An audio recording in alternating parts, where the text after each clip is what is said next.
अंतर्गत है, वहाँ पर एक परीक्षा आयोजित की गई थी जिसका एसएससी से संबंध है। एसएससी जीडी कांस्टेबल सीएपीएफ की एक परीक्षा होती है, वो आयोजित की गई थी।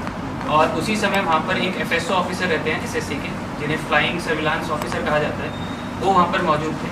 जब उन्होंने देखा कि एक परीक्षार्थी जिसका नाम मृत्युंजय कुमार यादव है वह वहाँ पर है और उसके साथ में एक इन्विजिलेटर था जिसका नाम था संजीत कुमार।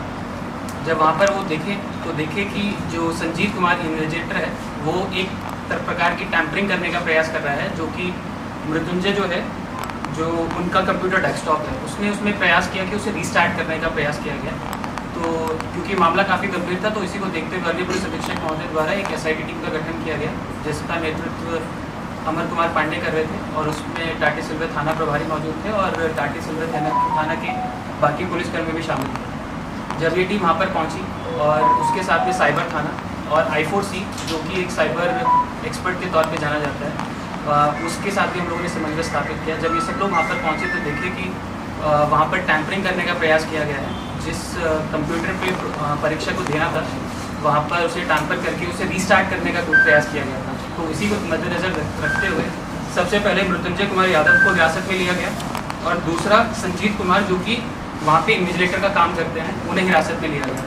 और हिरासत के दौरान उनसे जब पूछताछ की गई तो उनके द्वारा बताया गया, जो मृत्युंजय कुमार यादव हैं, इन्होंने बताया कि तकरीबन 20 या 25 दिन पहले ये इंस्टाग्राम से एक व्यक्ति के संपर्क में आए थे और उस व्यक्ति ने इनसे कहा था कि 6 लाख रुपए के बदले तुम्हें इस परीक्षा में हम पास करवा देंगे और तुम्हें उसी के लिए रांची जाना होगा। रांची में जाने के बाद मेरा एक व्यक्ति है जो कि मेरे एग्ज़ाम सेंटर के आसपास ही रहता है, जिसका नाम है विकास कुमार।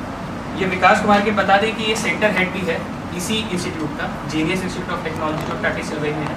और इसके साथ में एक और व्यक्ति है मुन्ना राज जो कि IT हेड है। तो ये टोटल 4 लोग हैं जिनकी गिरफ्तारी हम लोगों ने करी है और किसी न किसी रूप में ये लोग पेपर को किसी एस्पेक्ट में रिमोटली हैंडल कराने में सक्षम थे। इसमें जो मॉडस ऑपरेंडी है, जो अभी तक जितने भी तकनीकी और फिजिकल एविडेंसेस हैं जिनको एग्जामिन करके हम अभी तक पहुंच पाए हैं, और इसमें जो I4C है उसने भी बहुत महत्वपूर्ण भूमिका निभाई है। जो पंडरा OP में कुछ दिन पूर्व एक MO सामने आया था जिसमें बताया गया था कि जो रिमोटली हैंडल किया जाता है जो कंप्यूटर सिस्टम होता है, सिमिलर MO भी यहाँ पे था। बट यहाँ पे एक चीज़ अलग थी कि उसमें बताया गया था कि पिछली बार कि उन लोग का कपड़ा पहनने का स्टाइल या फिर जिस तरह के कपड़े पहन के आते हैं वो पहले से शेयर कर दिए जाते हैं। इस बार के MO में क्या है, जो इन्विजिलेटर है वो परीक्षार्थी को जानता है और वो वहाँ पर जाकर जो जिस अभ्यर्थी को जिस कंप्यूटर पे परीक्षा देनी है उसको रीस्टार्ट करता है। आपको थोड़ा सरल भाषा में बताना चाहेंगे कि ये टेक्निकली होता कैसे है। देखिए, कोई भी एग्ज़ाम सेंटर होता है उसमें एक मास्टर कंप्यूटर होता है। मास्टर कंप्यूटर से बहुत सारे कंप्यूटर जुड़े होते हैं जिस पे डिफरेंट कैंडिडेट्स बैठे होते हैं और अपना परीक्षा दे रहे होते हैं। इसी में 1-2-3 चीज़ें और होती हैं। एक सर्वर होता है जहाँ पे पूरा डाटा स्टोर हो रहा होता है और एक होता है फायरवॉल। फायरवॉल का जो यूसेज वो है कि कोई भी अगर बाहर से अटेम्प्ट करता है परीक्षा में कुछ भी मतलब टैंपरिंग करने का, वो ना हो सके। ये लोग करते क्या हैं कि किसी प्रकार से जो सेंटर के लोग हैं, जैसे इस जीनियस इंस्टीट्यूट ऑफ टेक्नोलॉजी में जो सेंटर का हेड है विकास कुमार, ये किसी तरीके से जो मास्टर कंप्यूटर है उसका एक्सेस प्राप्त कर लेते हैं। एक्सेस प्राप्त करने के बाद जो स्टूडेंट है उसका IP ये लोग ग्रांट कर लेते हैं और वो IP को बाहर किसी के व्यक्ति के पास में शेयर कर देते हैं और वो व्यक्ति को जैसे ही IP मिलता है वो रिमोटली हैंडल जो कैंडिडेट है उसका जो कंप्यूटर सिस्टम उसको हैंडल करना स्टार्ट कर देता है। उसमें रहता क्या है कि कैंडिडेट सिर्फ बैठा हुआ है वहाँ पे और उसे कुछ करने की ज़रूरत नहीं है, उसे सिर्फ सेव एंड कंटिन्यू करता है। मान लीजिए कि एक परीक्षा में 100 क्वेश्चन आ रहे हैं डेस्कटॉप पे, तो बाहर से रिमोटली हैंडल होता है। उसमें ABCD करके जो ऑप्शन रहता है वो बाहर से कोई ना कोई व्यक्ति जो सही उत्तर होता है उसको टिक कर देता है और अभ्यर्थी का सिर्फ यही काम रहता है कि उसको सेव एंड कंटिन्यू करके आगे बढ़ जाए। तो इस तरीके से ये लोग ऑपरेट करते थे और जनरली जितने भी हम लोगों ने तकरीबन पिछले माह में 3 या 4 केसेस हम लोगों ने किए हैं, उसमें हमेशा सेंटर हेड जो रहता था वो भाग जाता था। इस बार भी उसने भागने का प्रयास किया था। जो विकास कुमार है ये नालंदा का रहने वाला है और इस बार भी इसने भागने का प्रयास किया, परंतु DSP अमर कुमार पांडे और उनकी पूरी टीम ने उसे हम लोग ने पहले ही घर दबोचा रांची छोड़ने से पहले ही। इस प्रकार इसमें टोटल 4 लोग ने गिरफ्तारी की है। इसमें सबसे पहला जो व्यक्ति है वो है मृत्युंजय कुमार यादव, जो भी अभ्यर्थी था, जो ये बेसिकली सिवान का रहने वाला है बिहार से, और इसको अपना सेंटर बिहार डालना चाहिए था, पर जिस व्यक्ति से संपर्क में आया था उसी के कहने पर इसने अपना सेंटर रांची में डाला था, क्योंकि रांची में जो विकास कुमार है जिससे इंस्टाग्राम पे इसकी बात हुई थी, उसके संपर्क में था और विकास से आने के बाद ये कल सुबह परीक्षा 10 बजे से लेके थी, 10 बजे से 11 बजे के बीच में थी। उससे पहले 8 बजे आने के पश्चात ये विकास से मिला था और सारी की सारी सेटिंग इसने विकास के साथ मिलकर की थी। जो दूसरा व्यक्ति है इसमें संजीत कुमार, वो इन्विजिलेटर है, तो परीक्षार्थियों पे नज़र रखता है, किस किस परीक्षार्थियों को हमें चिन्हित करना है, किसका परीक्षा हमें पास करवाना है, उस पर नज़र रखता है। और दूसरा है मुन्ना राज, जो IT हेड है।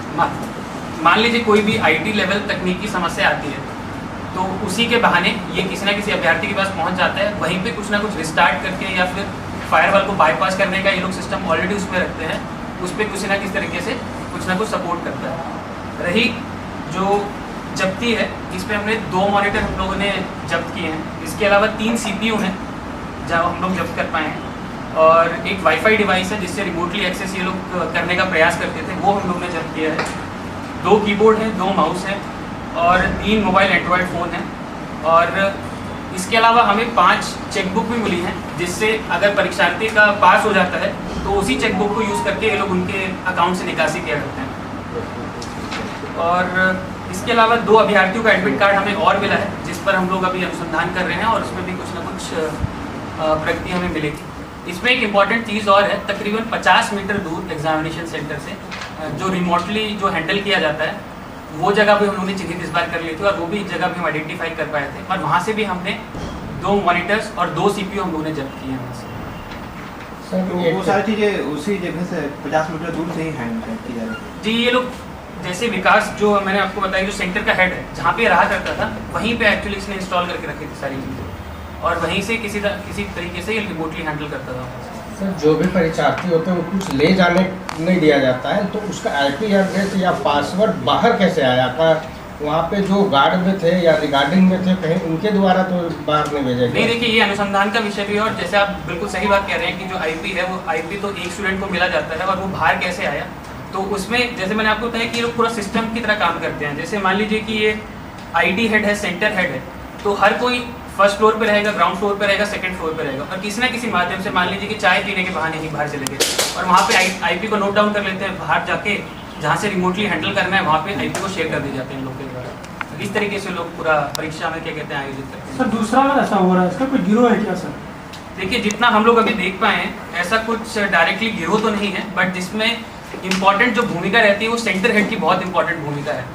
तो जैसे इसमें भी जो विकास कुमार है, जो सेंटर हेड है, वो मूल रूप से मिला हुआ है, और तकरीबन पिछले 2 या 5 महीनों में कुछ ना किसी परीक्षा में इसने प्रयास किया पर कभी सफल नहीं हो पाया।